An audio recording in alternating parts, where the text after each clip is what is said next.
the track. Didn't collect your samples. I did pass through this membrane.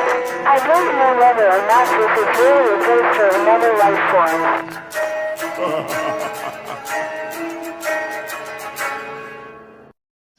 Okay, Mr. Ghost Bunch here. This episode, I want it to be really serious. I mean, I'm calling it Ask Rip and Granny in my head right now, but I want it to be a really serious conversation. And what I'm trying to say is, maybe our generations in the past, like the elders, maybe they were so sick that they had to force us to love them. And how do you do that? You say, Mr. Ghost Punch, how do you do that? And basically what's going on is that they have to platform kind of like a collective well-being.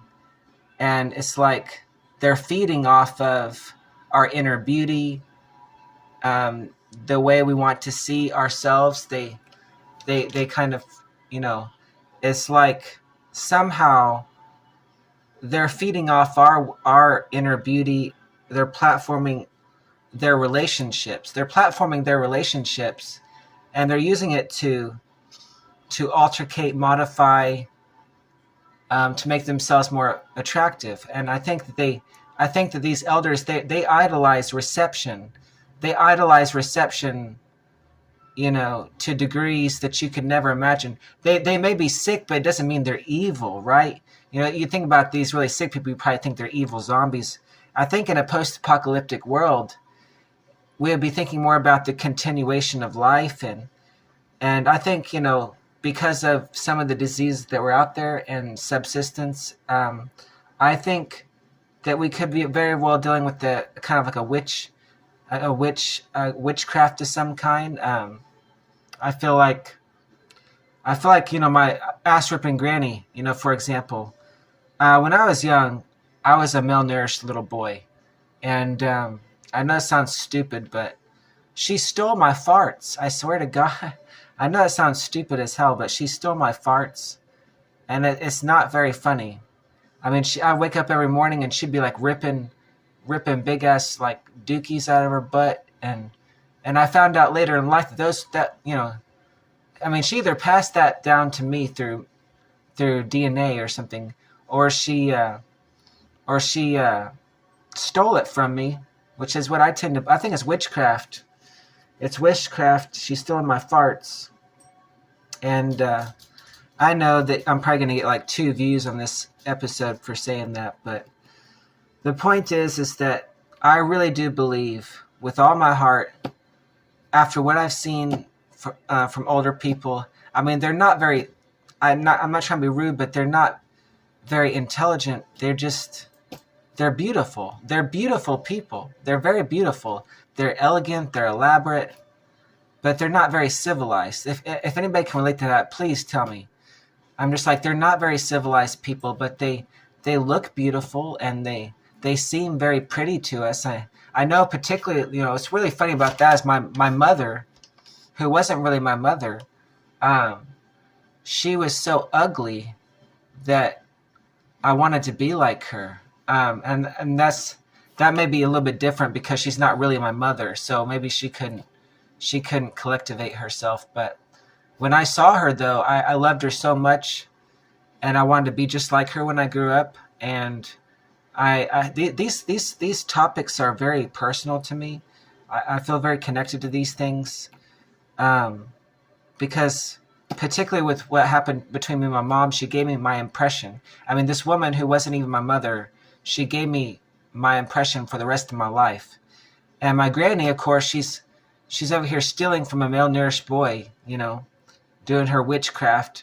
I mean, if you don't know about malnourished children, they usually grow like big bellies and they have a lot of gas inside of them, and they have like, when I was younger, I could like really rip like some big ass farts and stuff, but I swear to God, she was ripping, and my farts and her farts would sound exactly like if you put them up synchronized together, the visualized sound waves would be perfect matches. And I know that's no lie, but I probably shouldn't share that with people. I know I'm going to get ridiculed for this. So I'm just going to get out of this little hellhole I'm in and try to explain it to you in a more scripted manner.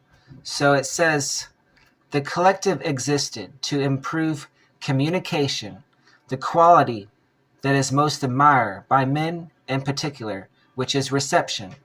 So I feel like reception was like the most, high quality that people admired. So when they began this collective and they were very sick people, they wanted to admire reception above all else. They wanted to be receptive about life and death, which it says people could be rejected within the collective if they committed sins which were related to life and death.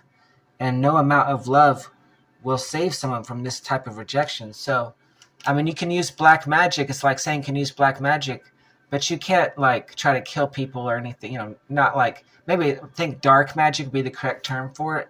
You can use dark magic, but you can't use black magic. For example, a boy who is completely corrupted by his mother is allowed to obsess over her, but she will be damned regardless of the boy's impressions. No matter how ideal those impressions seem. That's, of course, I'm talking about myself. I probably should have just left that out because I told you that.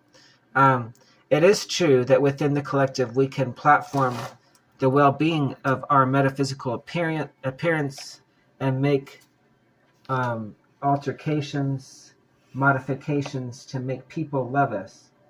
In the first generations, we used this kind of platform to feed off the inner beauty of others.